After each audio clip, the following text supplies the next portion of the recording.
андагони гиромӣ дар студия бо хабарҳо Саида Нарзизода.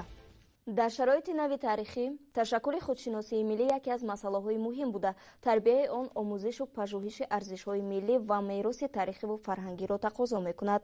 бо мақсади ошно намудани табақаҳои гуногуни аҳолии кишвар ва меҳмонони хориҷӣ ба мероси фарҳангии миллати тоҷик дар Осорхонаи миллии Тоҷикистон шароити мусоид фароҳам оварда шуда давоми соли 2018 ба як қатор дастовардҳо ноил гаштааст. Фарухи Убайдулло бо тафсилоти бештар.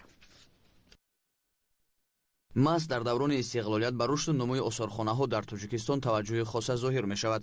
дар ин давра осорхона, мамнунгоҳҳо ва навъҳои гуногуни осорхонаҳои замонавӣ бунёд ва ба истифода дода шуданд. ин аст ки дар ҳудуди кишвар беш аз 98 осорхона фаъолият мебарад ки аз онҳо як адад осорхонаи миллӣ мебошад. Осорхонаи миллӣ дар давоми соли 2018 ба як қатор дастовардҳо ноил шуда дар ин давра ба сокинону меҳмонони ҷумҳурӣ ва сайёҳони хориҷӣ фаъолияти пурсамарро ба роҳ мондааст. бояд қайд кард ки дар Осорхонаи миллии Тоҷикистон барои тамошобинон 4 шуъбаи экспозитсионӣ, шуъбаи табиат, шуъбаи таърихи бостон ва асарҳои миёна, шуъбаи таърихии нав ва навтарин, шуъбаи санъати тасвирӣ ва амалӣ фаъолият менамоянд.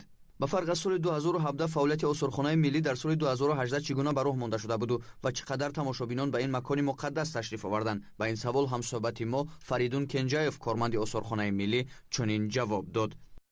бояд зикр намуд ки дар тӯли як соли сипаришуда, яъне соли 2018 роҳбарият ва кормандони Осорхонаи миллии Тоҷикистон саъю кӯшиш намуданд то ҳарчи бештар шумораи тамошобинро ба баҳри боздид аз Осорхонаи миллии Тоҷикистон ба ин макони таърихӣ фарҳангӣ ҷалб намоянд.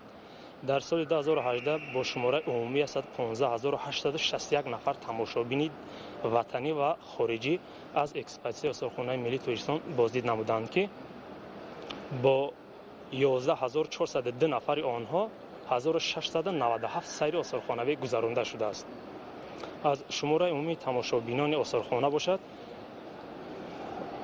4502 нафари онҳоро меҳмонони хориҷӣ ташкил медиҳанд ки нисбат ба ҳамин давраи соли 2017, яъне нисбат ба соли 2017 1261 нафар зиёд мебошад. яъне ки шумораи тамошобини хориҷии Осорхонаи миллии Тоҷикистон дар соли 2018 нисбат ба соли 2017 40% афзудааст.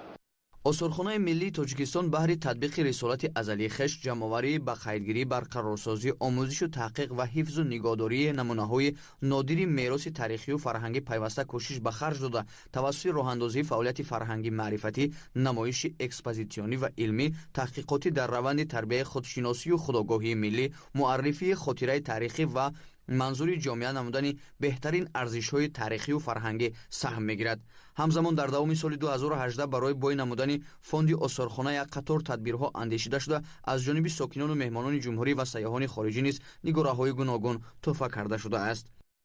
вобаста ба масъалаи ҷамъоварии ашёҳои таърихӣ бошад, дар тӯли як соли сипаришуда ба Осорхонаи миллии Тоҷикистон 2620 ашёи таърихӣ, яъне ки ёдгориҳо ворид гардиданд ки аз ҷумлаи онҳо 575 адади онҳо тӯҳфа ҳастанд аз ҷониби сокинони оддӣ ва ҳамчунин меҳмонони сатҳи олӣ, аз ҷумла аз ҷониби пешвои миллат президенти ҷумҳурии Тоҷикистон муҳтарам Эмомалӣ Раҳмон, ҳамчунин аз ҷониби президенти ҷумҳурии Қирғизистон Сооронбой Жэйнбеков, аз ҷониби вазоратҳои фарҳанг ва вазорати корҳои дохилии ҷумҳурии Тоҷикистон, яъне ки ташкил медиҳанд.